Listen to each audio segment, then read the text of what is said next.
it turns out that on March 18th in Dayton, Ohio, they're going to have a whole bunch of people, and Jon Moxley and Britt Baker and a couple of other featured performers, which is really cool, except that Jon Moxley was booked to wrestle Scrappermania, which is the biggest event of the OTT year in Ireland, in Dublin. And that's the day before, correct? It's the day of. I thought it was the day before. I thought it was the 17th. Is it? Is it? But even regardless, that's still, even if it's the 17th and he has to come back on the 18th. There's no getting to Scrappermania, and it takes place in Ohio, so that's you got to fly. I've taken that flight. It's long. it's. I mean, if you get a tailwind, you get that like 8 hours. But hey, But the problem with that being that, and that's fine. I mean, I guess maybe there's something going on, except OTT found out with the rest of us in the press release, and not, no one called OTT up and went, hey, we're going to have to book Mox on the show here. And so they actually found out with all of us, which is really shitty. That is really shitty. However, and I will not make it less shitty. No. Jon Moxley booked OT the way he was booking GCW. So Brett Lauderdale said in the interview when it came out that he would not be allowed to do GCW shows anymore. He never worked with AEW directly. He worked with Jon Moxley. Moxley would text him and be like, hey, I want to be on this show. What do you got for me? So if Jon Moxley booked OTT and said, hey, I'm doing this, and either, I don't know if AEW wasn't aware of what Jon was doing, but regardless, it's a shitty situation, and OTT should have been given the heads up prior to us finding out, regardless if Jon Moxley booked that match or if AEW was involved in any of it. Because you would think that Jon Moxley would be like, hey, I booked this match. I'm pretty sure that Tony knew. Very likely he did. I have a pretty good feeling, I'll say, from some things that I've heard, that this was not like something that Tony was not aware of. Right. And it seems like Jon, at least even if Jon is booking these indies on his own, he is giving Tony the heads up. And especially since I believe he signed that contract. Right. That he recently signed, which was effectively not, it was like an extension. It was like picking up his option early and just going, here's a bunch of money. Right. Please be the ace of our, but also you need to teach. And so he's doing, because he was already doing it. So essentially he's getting paid, but also there were more like new responsibilities in there. Yeah. So, and I don't want to like blow up anybody's spot, but I'm pretty sure OTT and Mox and everybody had it cleared, and that's regardless if Moxley and was the even one regardless, I'm sure it was cleared, and I mean that kind of goes. That's like a double bad, because that's either like they aren't communicating, which they need to be doing, which is bad. And that was a complaint. That was a complaint of some wrestlers who have left AEW, is that they are terrible at communicating. Right. Because that was actually part of the reason Joey Janela left, because he was not communicated back with his contract coming up, and he's like, I didn't think they wanted me because nobody talked to me about my contract. And there are multiple people who have complained about multiple talent. Lack of communication. That could be something that's still happening, which should not be happening in general, but when you're having with your one of your biggest stars, you've got to be communicating, especially now because of what you just signed the contract to do with his responsibilities. Yeah. So that's like the setup for the whole situation. The idea here, though, is like, and the bigger issue that kind of I was discussing with people like Garrett was like, is this how they're going to treat people? Like, is this how they're going to treat it? And unfortunately, in this particular case, the week before, so last weekend, Eddie Kingston was supposed to be the headliner of the OTT show for that show. Now, he went to Jay Briscoe's funeral. Nobody anywhere in any place was like mad about that. Right. But like, that's 2 shows in a row now where their fans are getting where screwed. they've like, the bait and switch reputation is starting to form, I think. And I don't know that that's healthy for them. Is And it bait and switch though if they're I mean, I guess yes, they still would be because they're using Mox obviously to sell tickets, but it's not OTT that's doing I mean, unless they send somebody in his place, which still then that I think I guess would be more of a bait and switch is if they send somebody like we're taking Mox, but here have Sammy Guevara, or something like that. I like, guess, I mean, you'd have to give but that's somebody not. equivalent Oh, to, sure, exactly. which there's no idea at this point. Right. There's no idea. The only other Also, person, I mean, like you the could send idea, like a Danielson or a Hangman, but or who's to say that Kenny, they're not already going to be used for the house show? right?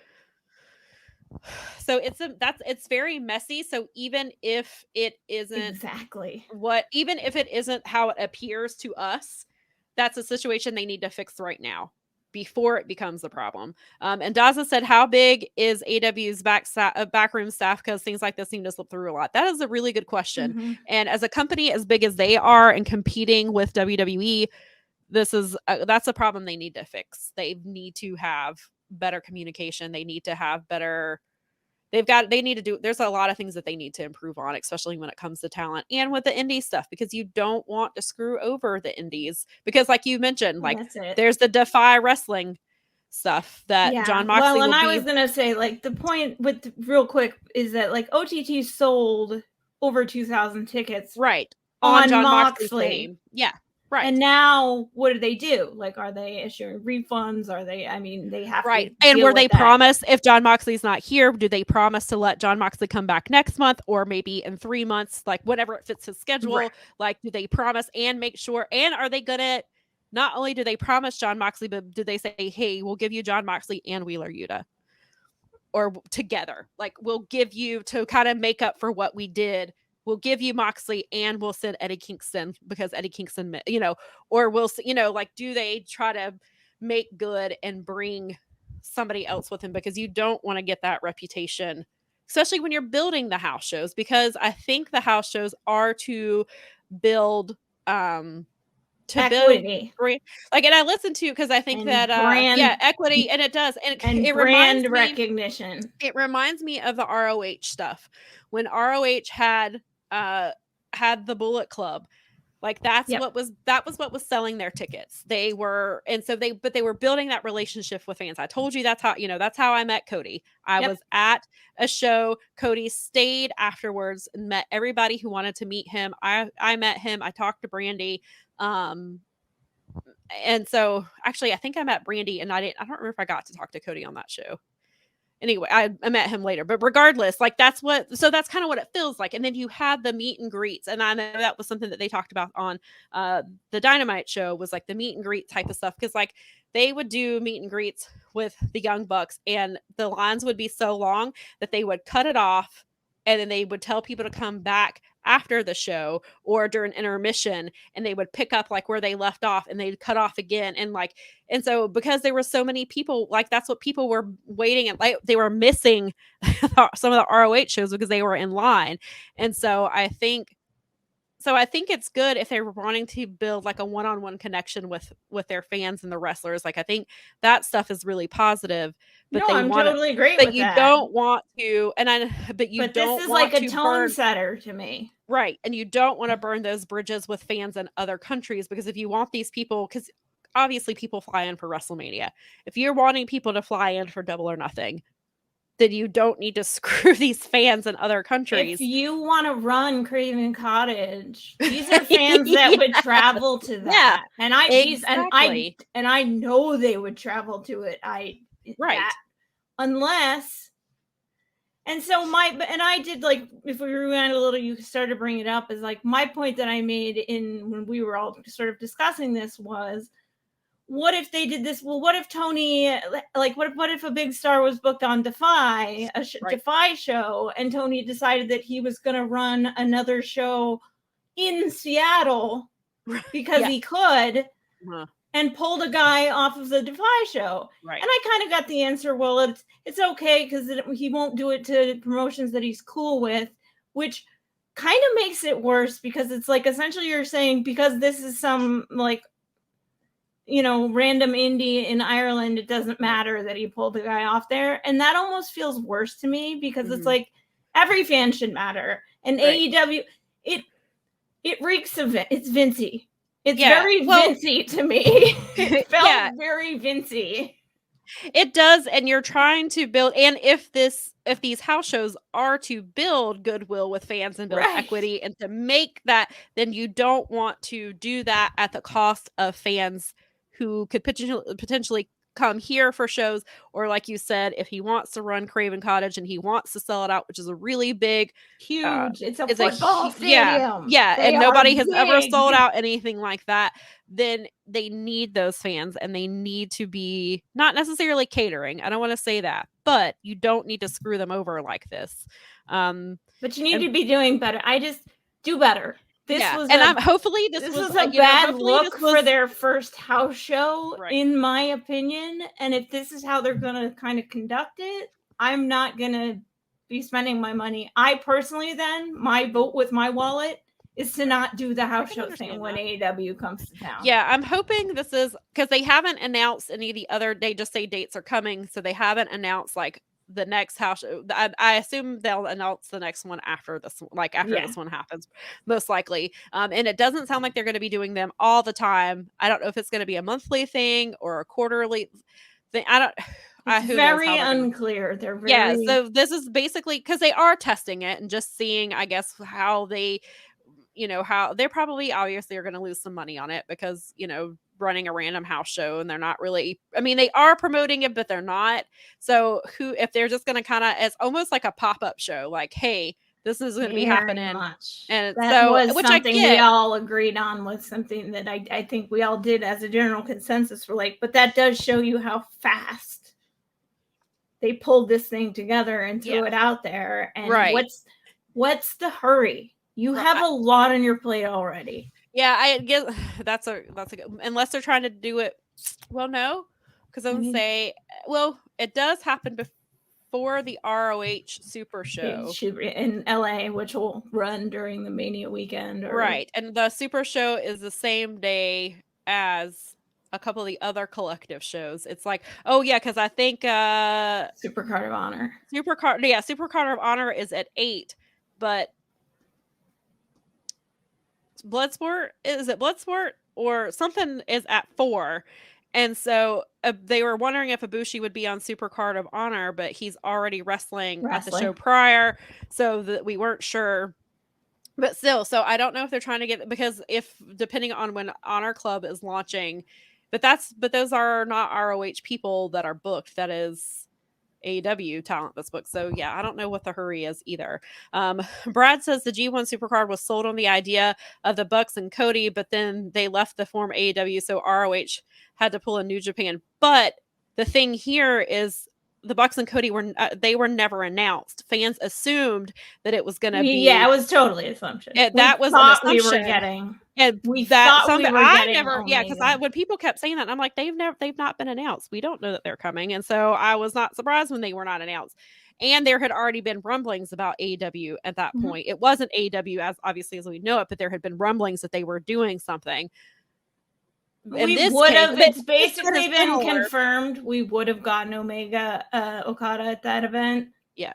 But Omega signed with AEW, and that was the end of that. And I didn't think the Bucks were going to be on it because the rumblings of AEW had already started. So to me, I was like, and I'm completely agree with what Brad said, because that is that was based on rumor. But that was announced only because the people that were a big chunk of the people that were buying tickets they got it in their mind. They played themselves because they were never they never said that anything about being there. So that was on them because they ran off of fan speculation. But in this situation, Moxley has been announced and people are buying tickets off of Moxley's name. Right. So but I do see what Brad is saying, and that is that is something to look at here. But Mox has been announced for this, so now this house show. That's this house show is going to be selling tickets. That's your running Madison Square Garden. You're talking about a big situation. These house shows are going to be competition with indie things. Well, but I don't know that it's necessarily. See, I don't think it's necessarily. I don't think they're running it in competition with indie. I think hope they are not. running it to build fan engagement, to build that connection with their fans, to test markets to see, hey, do we want to run shows here? Like, do we want to have a Dynamite here and then maybe have a Rampage here? Or do we want to do Dynamite and while we're here for Dynamite and Rampage, we'll have a house show while we're here too? Yeah. Like, so I feel Build like some that's interest what they're places, doing. See what the interest is in places. And see, I think they're testing markets out and things like that and just seeing what the viability of it is. I don't think it's necessarily indirect that they're trying to be in direct competition with the indies. But it's not a great look so far. I don't think it was their intention to screw people over. It is something that happened but it's regardless of if it was their intention, it happened. And they've got to make it up to those fans somehow. And Jon Moxley, it speaks to your reputation, right? And OTT, isn't that the company that Jon Moxley donated a bunch of money to during the pandemic? Is that the one? So this is the big full circle. He was coming full circle on this. Yeah. He was almost literally on a plane. I think he was sitting in the airport, like tweeting even about getting on a plane to Dublin for Scrappermania.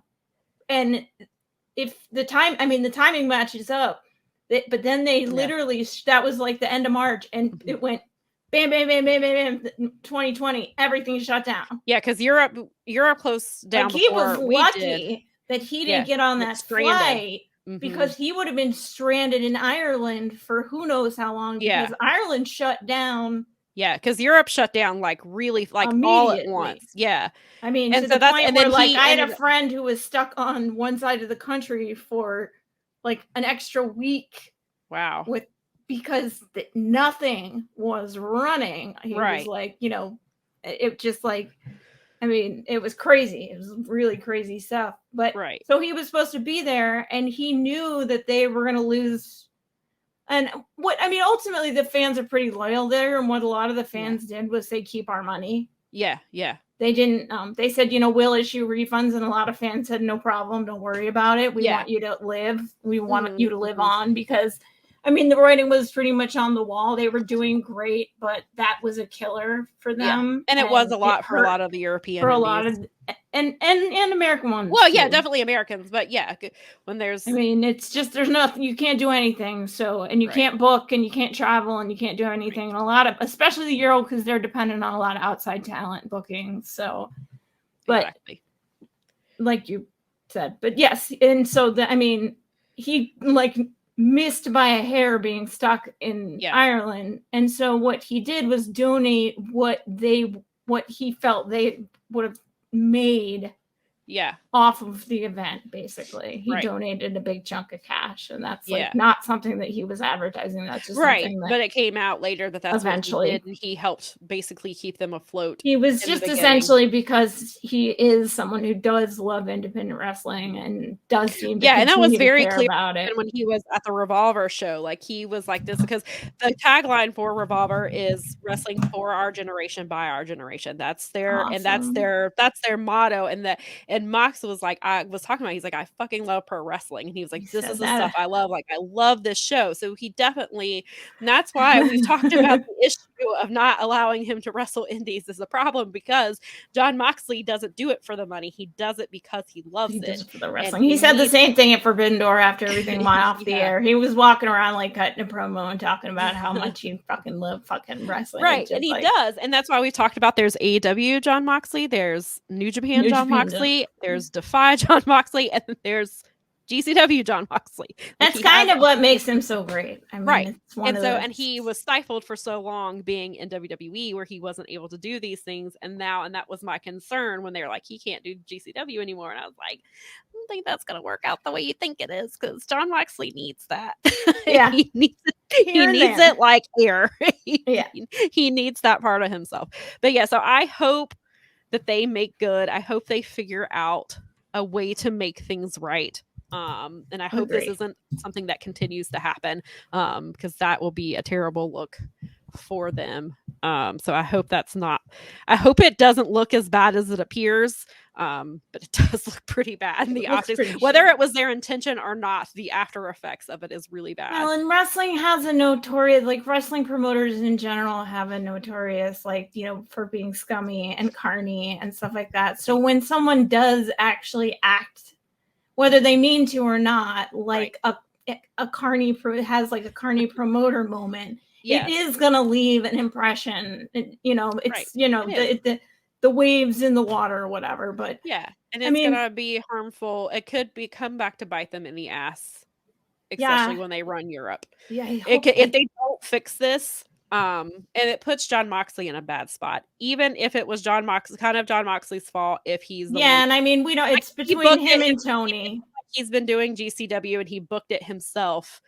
Then that is a little on Jon Moxley, but it's also on AEW because, like you said, they probably knew his schedule and that they probably gave him no choice and was like, no, you're gonna. It's in Dayton. It's in Mox country. Like you have to be there. And they've already asked so much of Jon Moxley. They continue to. It sucks. It puts him in. He's apparently not getting his Dublin vacation now. God damn it. You're screwing with his vacation, Tony. But yeah, I hope this. I don't know. I hope they make good. I hope they make good, and I hate it for the fans in Dublin because that sucks really bad. So I hope they make it up to them somehow, and that Moxley gets to come back, and then maybe he brings Eddie Kingston with him. There you go. That's what I was thinking too. I was like, maybe they'll just both show up soon. Yeah, I hope so, and I hope they do. And then I hope this doesn't become a trend for AEW because that's a big problem.